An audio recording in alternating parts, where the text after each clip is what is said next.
want to talk about the announcement of the deal by Sir Keir Starmer yesterday to transfer sovereignty of the Chagos Islands to Mauritius. Critics say that this deal undermines national security. They say it imposes an undue financial burden on taxpayers. And they also says that it disregards the rights of Chagosian people. That's quite a charge sheet. It is, but that's wrong, I'm afraid. This deal secures our national security. Now, Diego Garcia is absolutely critical for our military security, for our alliances, especially with the United States as a joint UK-US base. This deal secures that. It secures the full and unrestricted operation of the base for the next century, and then a right to extend as well. And it is vital we do that. The last government conceded the point that to resolve the sovereignty dispute, a deal had to be delivered. They undertook 11 rounds of negotiations with the Mauritians. We've been able to secure a deal that has strengthened the protections with a new 24 nautical mile exclusion zone around it, an effective veto out to 100 miles. And to do that, for only for a deal that is backed by our American friends, by our Australian friends, by India, by Canada, by New Zealand, by NATO. In fact, the people who oppose our deal are Russia, China, Iran, and unbelievably, the leader of the opposition and Reform. We need to make sure that the case for our national security always comes before party politics. That's why we've secured this deal, and it is a good deal for our country.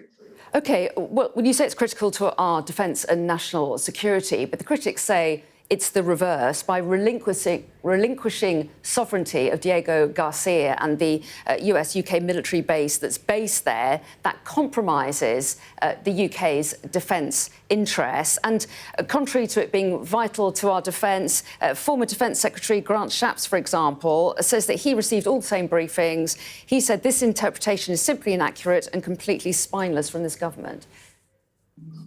Well, it's unlike him not to have a view on everything going past him. But on this one here, I'm afraid he's wrong. This is absolutely vital to our national security. That base is critical, not just for its naval assets that support our Royal Navy activities in the Indian Ocean, but its long runway, its communications facilities, its space facilities, absolutely vital. Now, we know that the reason the last government, the Conservatives, started the negotiations, conceded that the only way to resolve the sovereignty disputes is with a deal, is because that is the only way that would secure the future operation of this base. And it is the future operation that really matters. Without a deal, with a no-deal scenario, what would happen is a sovereignty claim would be issued. Our assessment is that that would be found against the United Kingdom within weeks, and that would compromise the ability of the base to operate. It is essential that that base is able to continue operating without any restrictions. That is what this deal secures, and secures it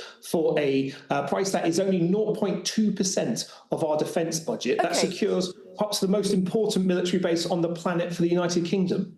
Well, you say it's a bargain, essentially, but let's look at the price. You say the lifetime cost of this deal will be £3.2 billion after adjusting for inflation and economic growth. But if inflation remains at your target of 2%, the real cost could be over 30 billion, couldn't it? I mean, is there some dodgy accounting going on here? The Tories say that you're lying to the public about it. No, that's not right. So it's 3.4 billion rather than the figure that you gave there. And it's calculated using the Treasury's rules and has been verified by the Government Actuaries Department. And this is exactly the same way we calculate other long-term costs, such as pensions, investment in infrastructure, or nuclear decommissioning. So it's 3.4 billion over 99 years. That represents good value. And it's also comparable to other allies leasing bases in the region. Djibouti is, there's a base there rented by the French, for instance. That's 85 million euros that they spend per year there. But that base is literally next door to the Chinese naval base that's leased there. Diego Garcia is 15 times bigger than that French base. We've secured an exclusion zone around it that protects the UK and US operations. And perhaps most importantly, this settles the legal uncertainty, which means that our military, who describe the base as invaluable, have full and unrestricted access and control over that base